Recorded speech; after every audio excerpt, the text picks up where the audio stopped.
Jadi angin ni adalah angin lah bukannya angin angin itu apa? Sebab baru-baru ni ada pelajar tanya, cikgu, apa beza angin dengan udara? Okey. Apa beza angin dengan udara? Angin kentut Baik, sebenarnya kalau ikutkan udara adalah kita kata sebagai udara lah, kandungan dia ada nitrogen, kemudian ada oksigen, ada carbon dioxide, okey. So itu semua adalah udara. Yes, betul Fitnah Fashion. Tetapi apabila udara itu bergerak daripada satu tempat ke tempat lain, kalau dia bergerak itu dipanggil angin. Ya, yeah, betul. So angin adalah udara yang bergerak. Okey. Jadi kalau kita lihat di sini, okey, terdapat dua jenis angin monsun. Di Malaysia ni memang terkenal dengan dua angin monsun ini, iaitu kalau kita lihat angin monsun yang dikenali sebagai sebagai angin monsun timur laut dan angin monsun barat daya. Baik. Kalau katakan timur laut dan barat daya, nama tu kenapa? Kerana angin itu berasal dari arah timur laut atau berasal dari arah barat daya. Itu beza dia. Asal dia daripada timur laut dan asal dia daripada arah barat daya. Okey. Dan Malaysia juga menerima tiupan angin Sumatera dan juga ada angin tempatan, iaitu bayu laut dan bayu darat. Tak apa. Hari ini kita akan bongkarkan segalanya berkaitan angin. Jadi kepada para pelajar semua, sila beri tumpuan. Dan kalau ada buku teks, boleh refer pada buku teks. Kalau ada apa-apa nak tanya, boleh bertanya ya. Okey. Baik. Kita mulakan dengan angin monsun. Seperti mana video tadi ya, dia katakan bahawa angin monsun timur laut bertiup dari awal bulan November hingga Mac. Dan dia bermula daripada pedalaman benua Asia. Maksudnya di sini, kalau kita lihat, angin ini sebenarnya daripada arah di sini, iaitu pedalaman benua Asia. Benua Asia. Dan kemudian dia bertiup merentasi Laut Cina Selatan dan sampai di Malaysia sebagai angin monsun timur laut. Dan angin monsun timur laut inilah yang kita kata membawa hujan yang lebat ke pantai timur semenanjung Malaysia. Kawasan barat Sarawak dan juga kawasan pantai utara dan timur Sabah. Okey. Apa itu pedalaman benua Asia? Pedalaman benua Asia maksudnya adalah di bahagian tengah benua Asia. Di bahagian tengah di mana tahu? Di kawasan China, Mongolia dan naik ke Russia. Yang naik ke Russia itulah dikatakan sebagai benua ataupun pedalaman benua Asia. Pedalaman benua Asia. Kalau kita nak lebih jelas lagi, mungkin kita boleh lihat berkaitan dengan secara Google Earth. Kalau kita boleh lihat tentang pedalaman benua Asia ni, yang mana dia orang kata pedalaman benua Asia ni? Okey, pedalaman benua Asia tu seperti mana yang kita lihat. Okey. Baik, kita boleh lihat di sini. Okey. Di sini ya. Okey, so sekarang ini kita akan lihat pedalaman benua Asia. Okey. So kalau kita fokus balik, ini adalah benua Asia, betul? Dan kawasan pedalaman benua Asia adalah merujuk kepada kawasan-kawasan yang ini. Ni kawasan-kawasan ni. Okey.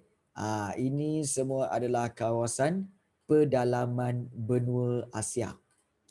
Kawasan ini. Okey, pedalaman benua Asia. Dan daripada pedalaman benua Asia lah angin ini bergerak merentasi Laut Cina Selatan ataupun South China Sea ini. Okey. Ya, betul. Betul. Tapi di bahagian atas. India tak termasuk, kalau ikutkan India di bawah sebelah kiri. Dia pedalamannya di atas. Kawasan China, kawasan Mongolia, okey, atas itu. Angin itu bergerak. Angin itu sendiri dicipta sebenarnya angin itu bergerak. Dia berasal daripada udara. Kemudian apabila itu nak kita nak kongsikan pada malam ini ya. Okey, apabila berlaku tekanan. Okey, macam yang dimentionkan tadi kan. Apabila suhu di sini musim sejuk. Kalau kita lihat di musim sejuk, dan tekanan tinggi. Maknanya tekanan tinggi itu bermaksud, okey, dia bertekanan tinggi. Ya, baik. Tekanan tinggi ini, okey, dia macam, okey. Dan di bawah ni pula, nanti cikgu mentionkan. Okey, di bawah ni pula ada musim panas. I'm smell coffee. Daripada jauh bau kopi. Okay. Thank you sayang. Makan lah, makan. Ya, makan. Nak satu je. Okay. So, daya hidrolisis ni menyebabkan perubahan angin. Daripada angin tu, daripada dia bergerak ke kanan. Okay, dia bergerak ke kanan, kemudian dia ke kiri tau. Jadi bila dia ke kiri bergerak, dia masuk ke mulut. Jadi, okay. Okay, cikgu ni. Okay, kuih ni pernah makan? Kuih bulat ni, kuih kacang bulat ni. Jadi angin tu dia bertiup, dia masuk, dia turun bawah. Daya hidrolisis tu menyebabkan dia beralih. Patutnya dia turun ke bawah, tapi dia ke kiri. Ada ke kiri, dia beralih, dia masuk mulut.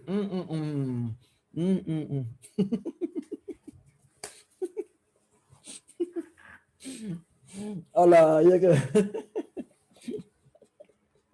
Okay. Sorry guys, lawak je.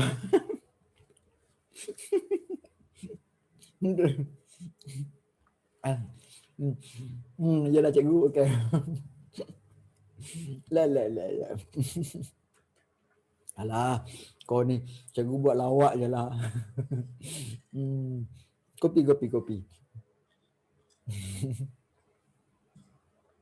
Kadang-kadang kan kelas cikgu macam ni lah. Kalau kelas fizikal lagi lah, merepek-repek je. Apa tak tahu, ramai budak suka. Cikgu merepek je. Okay, kita sambung. Okay. Alright. Baik. Kita sambung. Okay. Baik. Kalau kita lihat di sini, musim panas di kawasan Australia dan juga bertekanan rendah. So, harus diingat, udara ni dia bergerak apabila daripada tempat tekanan tinggi, dia akan bergerak ke tempat tekanan yang rendah. Itu memang sifat semula jadi udara. Dan udara iaitu daripada tempat tekanan tinggi, dia akan cuba bergerak mencari tempat yang bertekanan rendah. Seolah-olah macam air. Air bila dia tempat tinggi kan, dia akan cuba untuk mencari kawasan yang lebih rendah supaya dia mengalir. Betul tak? Sebab tu macam air sungai. Air sungai datang daripada bukit. So tempat-tempat yang tinggi. Jadi dia akan turun melalui sungai, air terjun dan sebagainya, dan dia akan pergi ke tempat yang rendah. Ya, dia akan pergi ke tempat yang rendah. Nampak tak? Dan dia akan terus masuk ke laut sebab laut yang paling rendah. Jadi begitu juga udara. Udara apabila tekanan tinggi, dia akan bergerak pergi ke tempat yang bertekanan rendah. Bila dia bergerak itu dipanggil angin. Bila dia bergerak dipanggil angin.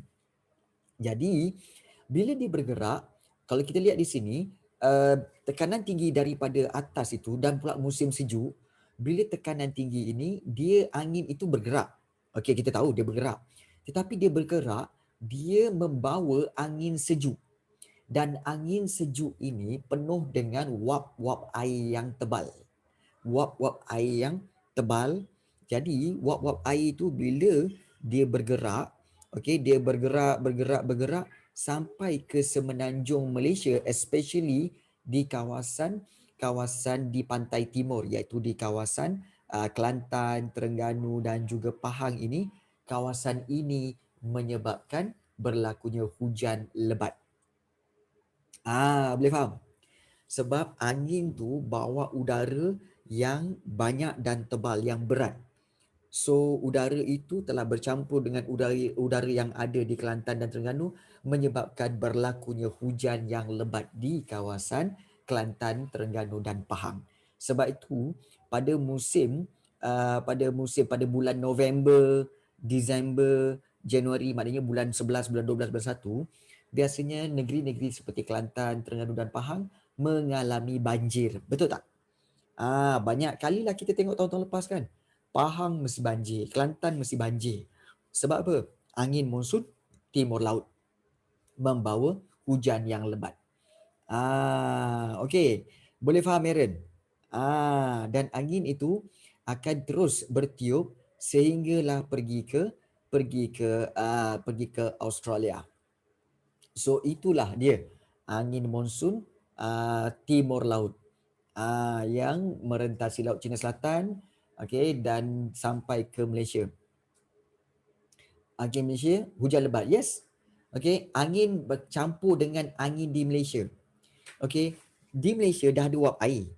Okey, wap air itu berkumpul. Dia sebenarnya menjadi awan tapi dia tak lebat. Tapi datang pula awan ataupun angin yang membawa kelembapan daripada benua Asia tu, pedalaman benua Asia, dia bawa udara yang lembap itu bercampur kat situ, awan lagi berat. Bila awan lagi berat, dia akan turun menjadi hujan yang lebat. So itulah angin monsun timur laut. Boleh faham? Kalau tak faham boleh tanya. Pagi tadi hujan. Pagi tadi je. Bukan tengah hari, bukan petang. Okey, tak apa. Yang itu kita akan cerita nanti. Itu kita akan cerita nanti. Okey. Baik, angin yang kedua di Malaysia ini iaitu angin monsun barat daya. Angin monsun barat daya bertiup dari pertengahan bulan Mei hingga akhir bulan September. Maknanya daripada bulan 5 sampai bulan 9.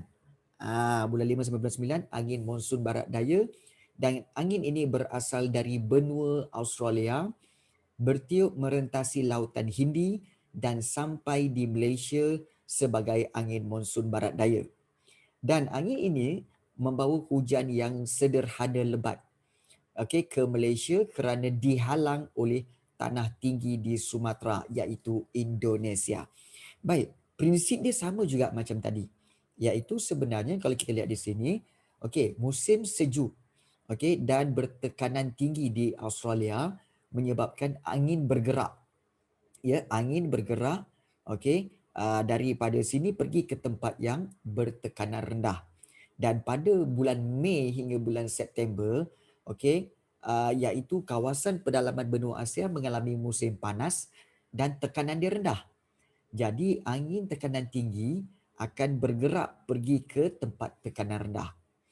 Tetapi oleh kerana ada daya Coriolis tu, maka menyebabkan angin ini akan beralih pergi ke sana. Menyebabkan ianya berlakulah angin monsun barat daya sebab berasal dari barat daya. Namun begitu, sebenarnya angin ni bawa hujan yang lebat tau. Angin ni bawa hujan yang lebat. Tapi oleh kerana kita dihalang oleh di sini, iaitu apa ni? Iaitu, alamak, kenapa terbalik? Iaitu angin monsun barat daya di situ. Kejap. Okey. Alamak, kenapa pula lah terbalik ni? Sekejap.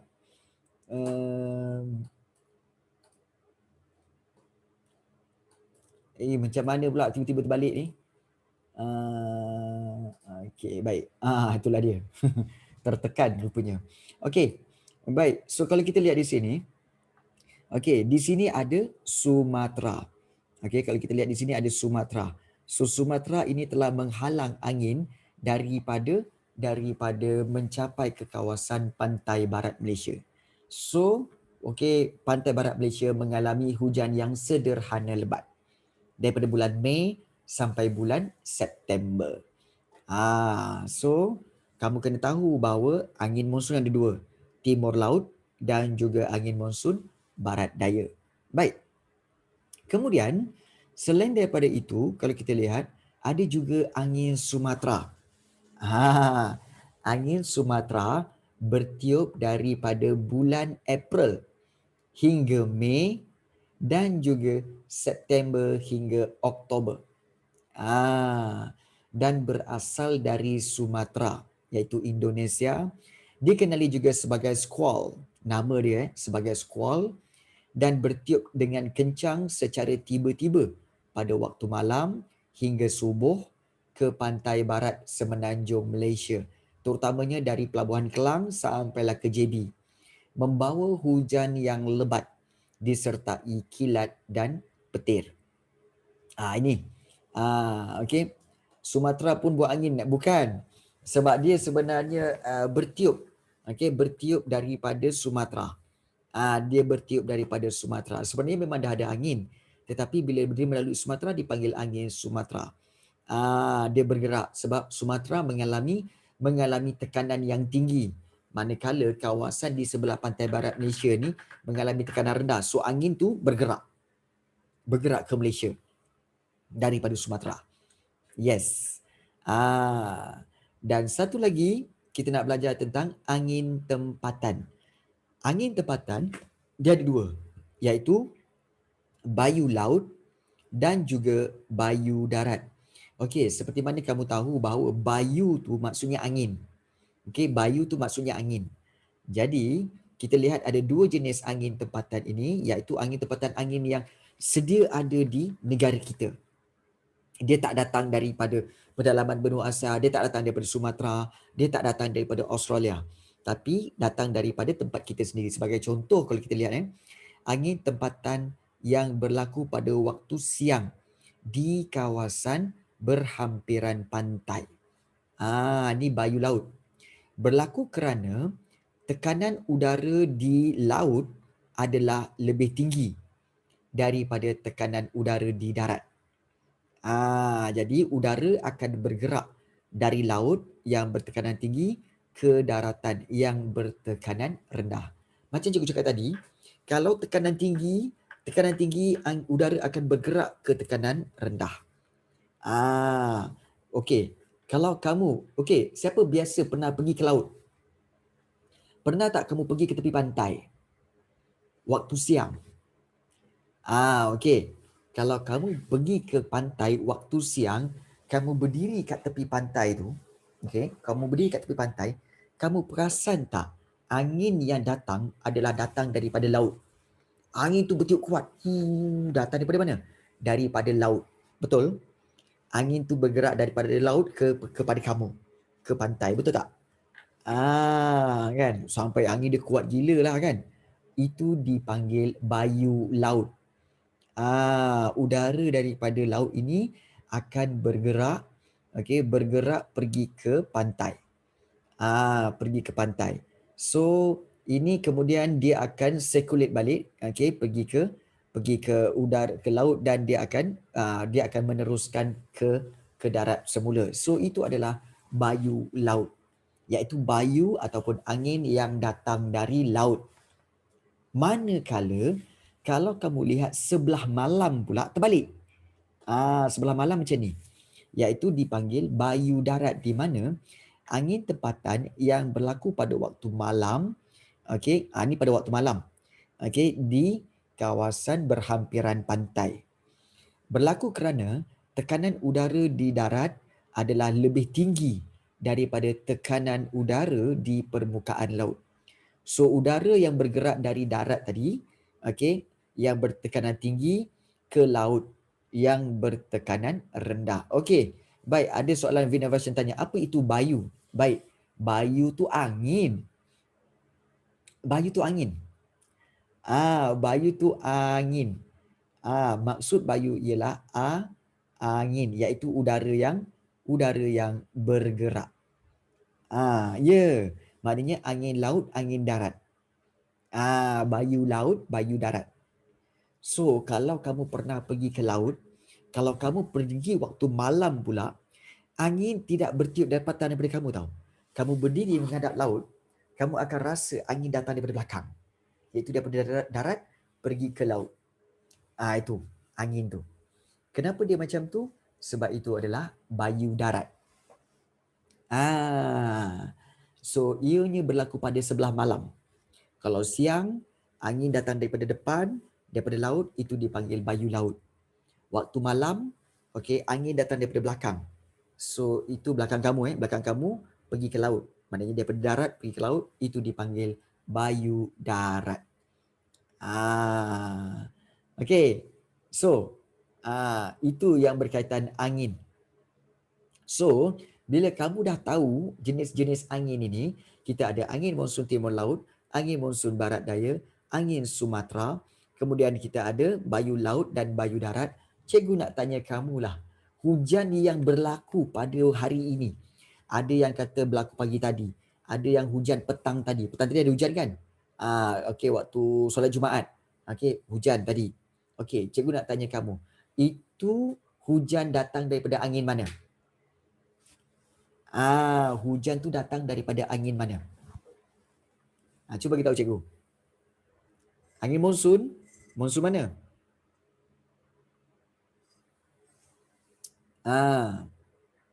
Timur laut. Are you sure? Anda pasti?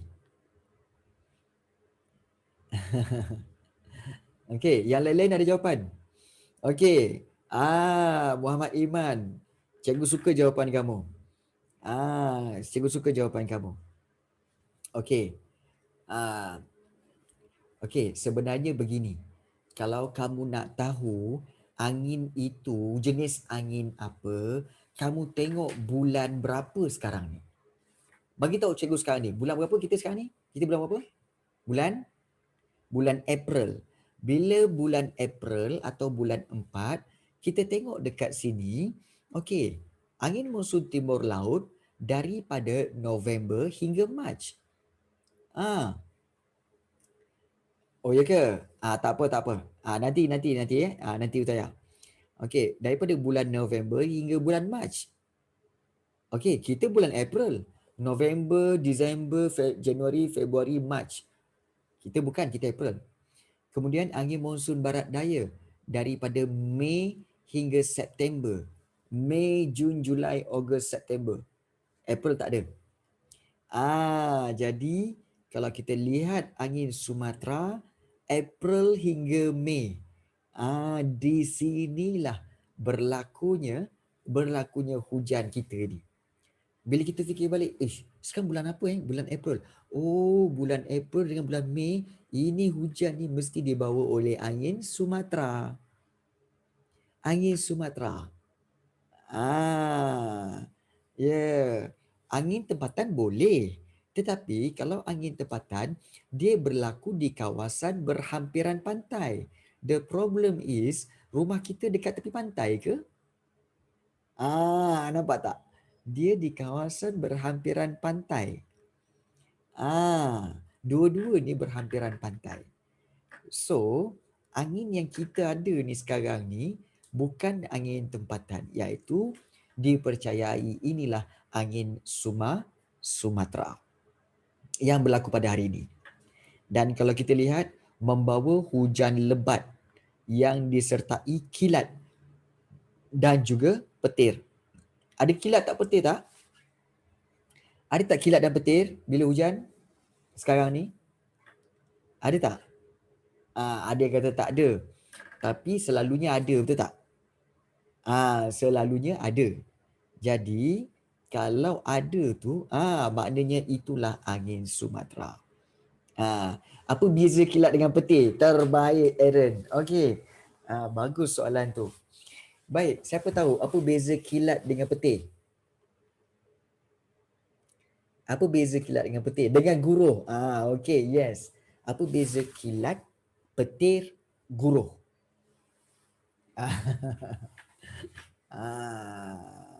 Okey. Tak tahu kan? Tak tahu kan? Mes sini cikgu cerita. Okey. Baik. Kilat adalah lightning. Kilat. Okey, yang kamu nampak cahaya tu. Tu kilat. Lightning. Petir, okey, petir ialah bunyi dia. Bunyi dia yang guru tu. Okey, itu petir. Okey, guruh. Guruh pun sama. Sebenarnya petir dengan guruh ialah sama. Petir dan guruh merujuk kepada benda yang sama, iaitu bunyi kilat tadi. Bunyi kilat tadi.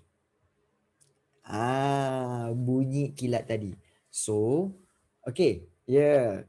Ya, so sekarang ni cikgu nak tanya. Mana satu yang kamu akan alami dulu? Kamu nampak kilat dulu ke? Kamu akan dengar bunyi petir atau guruh? Mana satu dulu? Ah. Okey, baik. Bagus. Sebenarnya, okey, kita akan nampak kilat dulu. Kita akan nampak lightning dulu. Kemudian baru kita dengar bunyi boom. Okey. Petir ataupun bunyi guruh. Ah. Ya betul Madia. Okey betul tu Madia. Jadi sebenarnya okey, kenapa kilat dulu baru guruh? Ya sebab cahaya bergerak lebih pantas daripada bunyi. Betul. Cahaya bergerak lebih pantas daripada bunyi. Sebab tu kita nampak dia dulu. Kemudian baru kita tak lama kemudian baru dengar dia punya bunyi. Guruh boom macam tu. Yes. Dan jarak di antara kilat dengan petir tu, okey, jarak di antara kilat dengan petir tu, kalau dia lagi lama maknanya lagi jauh. Contohnya, kamu nampak lepas tu kan dalam 1 2 3 saat lepas tu baru bunyi boom. Bermakna kilat tu jauh. Tapi kalau kamu nampak kilat je terus bunyi. Okey, boof kan? Maknanya kilat dengan guru tu kalau sekali bermakna ianya sangat dekat dengan kamu. Okey, boleh faham? Kalau kilat dengan bunyi sekali kilat terus bunyi kan? So itu adalah kilat tu sangat dekat dengan kamu. Tapi kalau kilat tu nampak, kemudian selang 3 saat baru berbunyi, baru kamu dengar bunyi, so kilat tu jauh. Kilat tu jauh daripada kamu. Ya betul. Okey. Okey. Ya, kilat ada kuasa elektrik. Yes. Sebab itu kilat sangat berbahaya. Kuasa voltan bagi kilat sangat kuat. Okey, kalau kena pada orang boleh mati. Okey, boleh mati. Dia ibarat kuasa elektrik yang sangat kuat. Okey, Aaron tanya, kenapa waktu malam tak ada bunyi petir tapi ada kilat? Okey, bagus soalan tu. Sebenarnya kamu tahu tak? Soalan itu cikgu pernah tanya kepada my auntie sendiri. Ketika kami naik kereta, pada waktu itu cikgu baru tingkatan 1 ke tingkatan 2. Cikgu pernah bertanya pada my auntie.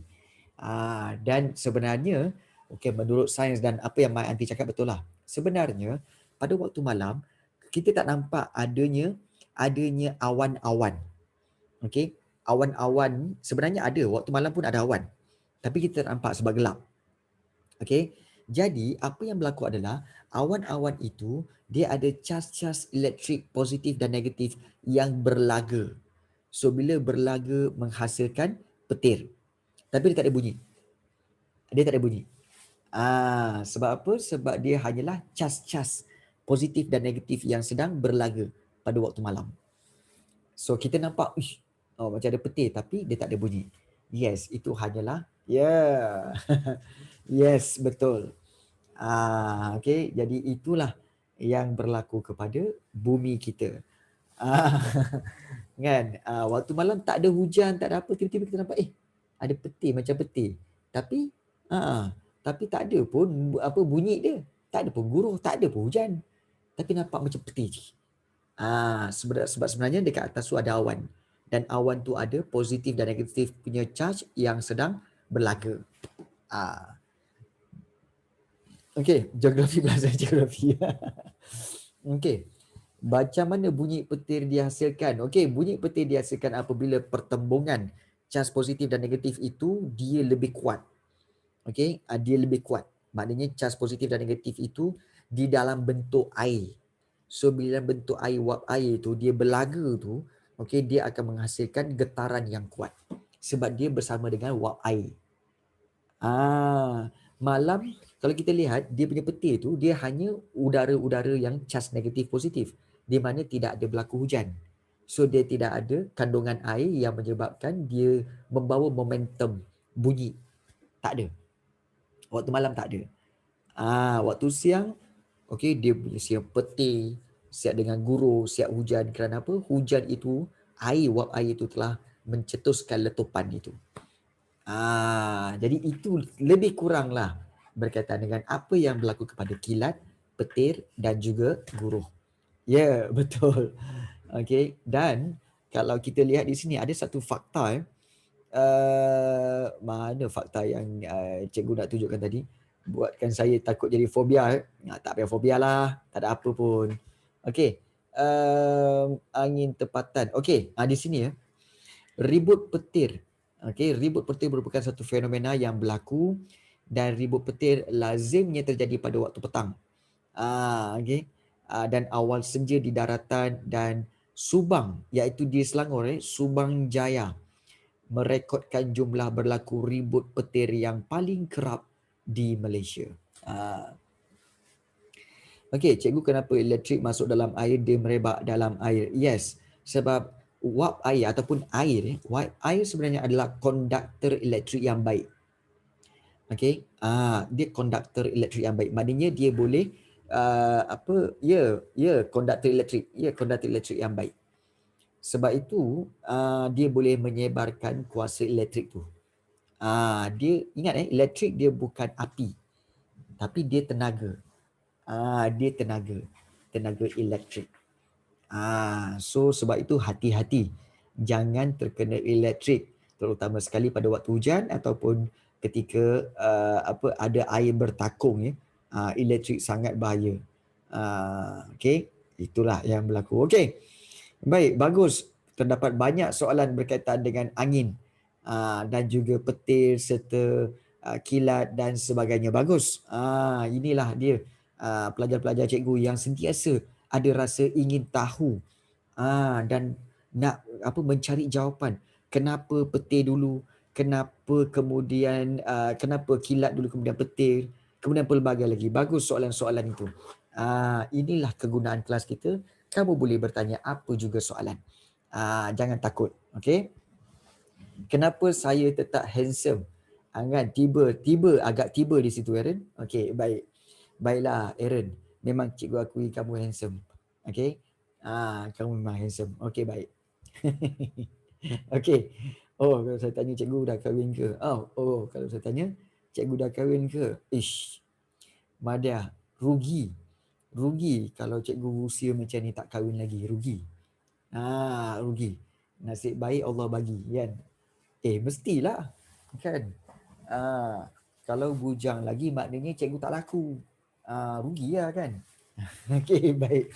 Soalan. Soalan apa kau ni? Okey. Baik. Kita teruskan.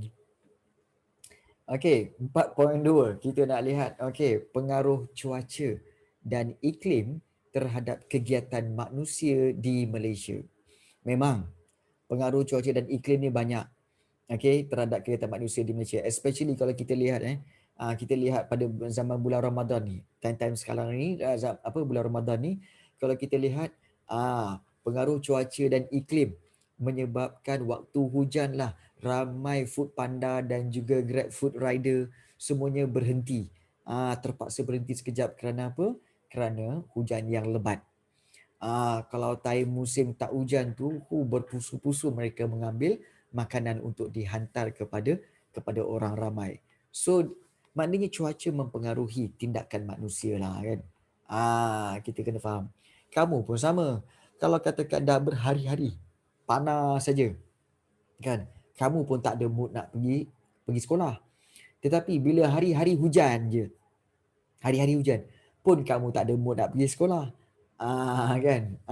Jadi okey, bila time hujan aja kan, bestnya tidur kan.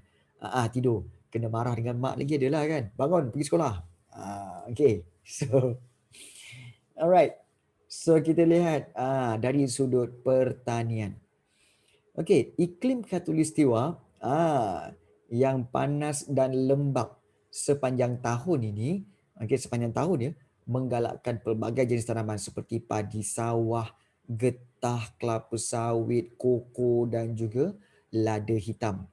Dan kalau kita lihat kawasan pertanian utama di Malaysia seperti dataran Kedah Perlis dan Kelantan, ini untuk tanaman padi. Memang padi banyak ditanam di Kedah Perlis dan juga di Kelantan. Kelapa sawit banyak ditanam di segitiga jengka Pahang, dan Lahad Datu di Sabah. Itu kelapa sawit. Dan lada hitam, okey, sekitar Kuching dan juga Seri Aman di Sarawak. Itu lada hitam. Kenapa dataran Kedah Perlis? Kerana dataran Kedah Perlis ini merujuk pada kawasan yang rata tanah pamah, yang rata daripada Kedah sampai ke Perlis. Itu dipanggil dataran Kedah Perlis. Datar, mendatar. Itu dataran ya. Datar. Asal perkataan datar. So dataran maknanya kawasan yang mendatar je daripada Kedah sampai Perlis. Kalau dataran Kelantan, kawasan Kelantan yang mendatar je. Itu dataran. Okey. Baik. Itu kawasan pertanian yang utama. Kawasan tanah tinggi yang mengalami suhu okey, so cikgu yang kelapa sawit tu kenapa bukan yang tepi highway tu? Iyalah, tepi highway pun ada. Tepi highway pun ada tapi tak banyak. Yang paling banyak dekat segitiga jengka Pahang dan Lahad Datu. Ini kita nak cerita tempat yang paling banyak. Paling banyak. Paling banyak kawasan pertanian utama. Kalau nak kata padi, padi bukan saja ada di Kedah dengan Perlis ataupun di Kelantan. Padi kan ada di mana? Ada di Selangor. Selangor pun ada padi. Negeri Sembilan pun ada padi. Melaka pun ada padi. Tapi dia sikit-sikit. Yang besar kat mana? Kat Kedah, Perlis. Macam kelapa sawit. Dekat tepi highway pun ada. Tapi yang paling besar kat mana? Segitiga jengka, Pahang. Dan Lahad Datu di Sabah. Dalam buku dia akan mentionkan yang paling besar kat mana. Lada hitam, ciri pandang budaya ke pandang fizikal? Okey. Baik, soalan beginner version. Harus diingat kalau nama dia tanaman. Pertanian, tak kira lah padi ke, kelapa sawit ke, lada hitam ke, ini semua adalah pandang darat budaya. Budaya. Okey. Kenapa budaya? Kerana ianya adalah manusia yang tanam, bukannya semula jadi ditanam. Bukannya semula jadi hidup, tapi ditanam oleh manusia. Sebab itu dia adalah ciri pandang darat budaya. Boleh faham Vina Passion budaya. Baik. Tapi yang sikit-sikit tu paling special kan? Iyalah, sikit-sikit yang special. Okey. Baik. Kawasan tanah tinggi yang mengalami suhu antara 18 darjah hingga 21 darjah Celsius sesuai untuk penanaman teh. Okey, sayur-sayuran, bunga-bungaan, buah-buahan hawa sederhana. Contohnya di Cameron Highlands di Pahang dan juga Kundasang di Sabah. Tanaman hawa sederhana bukan tanaman hawa. Kan, tanaman hawa sederhana. Hawa tu iaitu suasana. Sebab itu, cikgu nak tanya kamu tentang bila menyebut hawa, apa maksud sebenar air conditioner? Air conditioner, aircon dalam bahasa Malaysia yang sebenarnya dipanggil apa? Air conditioner. Okey. Okey, Aaron kata itu. Okey, yang lain? Penghawa dingin, Vina version. Okey, yang lain? Saya nak bersin, saya akan rasa macam tak nak bersin. Sekejap saya teruskan. Okey. Baik. Baik. Okey, jawapan sebenar air conditioner sebenarnya ialah ia sebenarnya adalah iaitu berkaitan dengan apa? Berkaitan dengan maksud sebenarnya ialah pendingin hawa. Bukan penghawa dingin pendingin hawa. Maknanya okey, alat itu ialah alat yang mendinginkan hawa, mendinginkan suasana.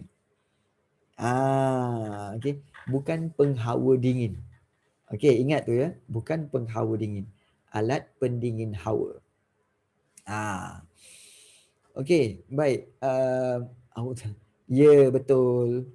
Okey, okey, soalan Mardia dia tanya, cikgu soalan tak ada kaitan tapi saya perasan setiap kali saya nak bersin saya akan rasa macam tak nak bersin.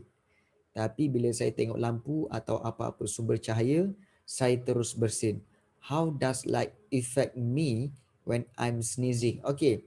Okay. Baik. Ada dua teori kat situ, Mardia. First of all, okay, mungkin cahaya itu memberikan kamu impact yang mana cahaya itu telah mengecilkan mata kamu, menyebabkan kamu rasa hidung kamu telah terganggu dan menyebabkan kamu nak bersin. Itu. Tetapi teori yang kedua mungkin yang lebih baik. Iaitu teori yang kedua ialah bila kamu nak bersin, kamu akan tunduk. Tapi kamu tak rasa nak bersin. Tetapi apabila kamu pandang ke lampu, biasanya lampu berada di paras mata kamu dan ke atas. So bila kamu mendongak, okay, kamu lihat cahaya, okay, ke depan dan ke atas, kamu nampak cahaya, kamu akan rasa nak bersin. Why? Sebab kamu telah mendongakkan ke atas dan ini memudahkan untuk bersin. So ada dua teori. So kamu kena find out yang mana satu. Okay.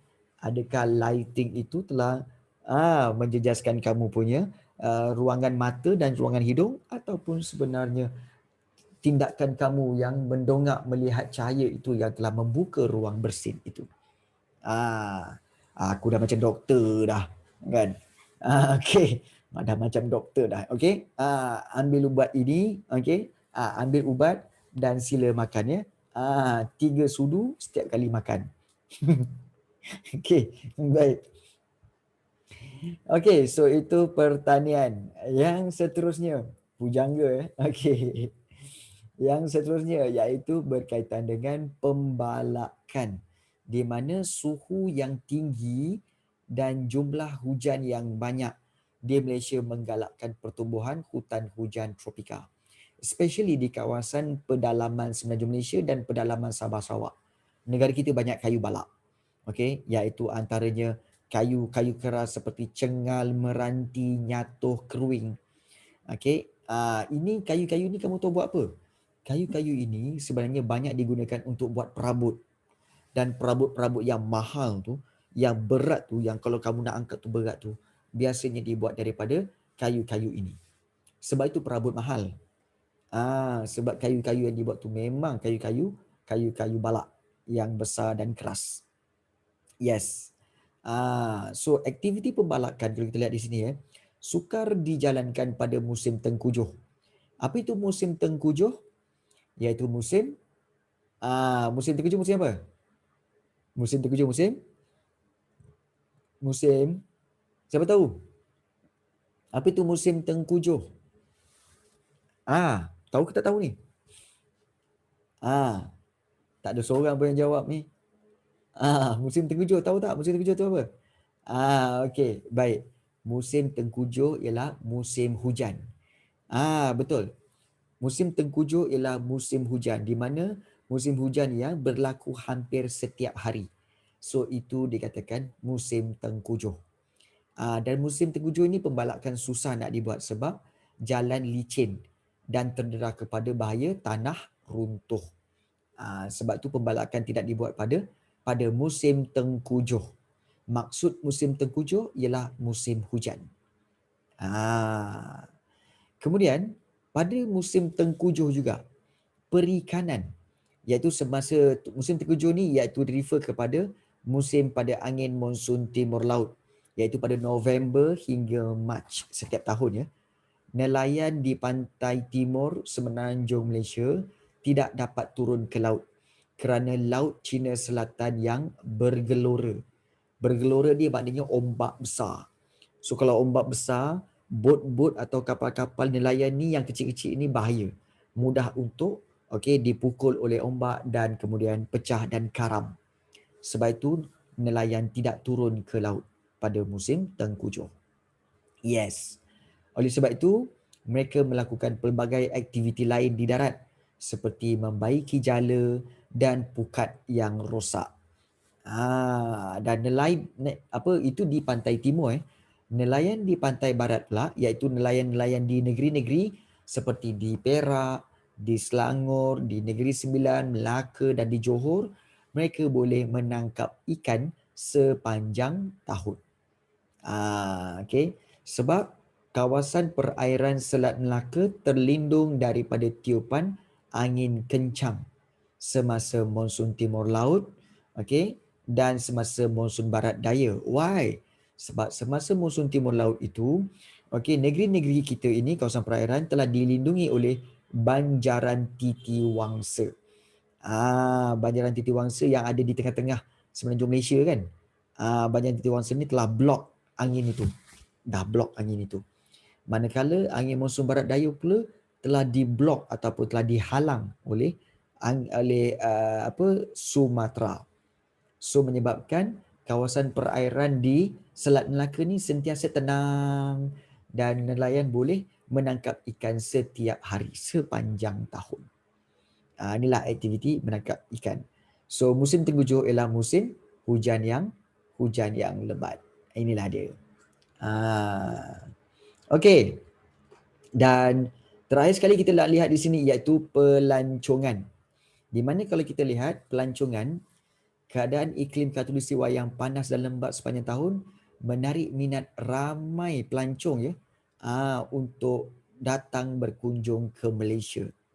Especially kawasan tanah tinggi yang bersuhu sederhana dan udara nyaman menarik kedatangan pelancong.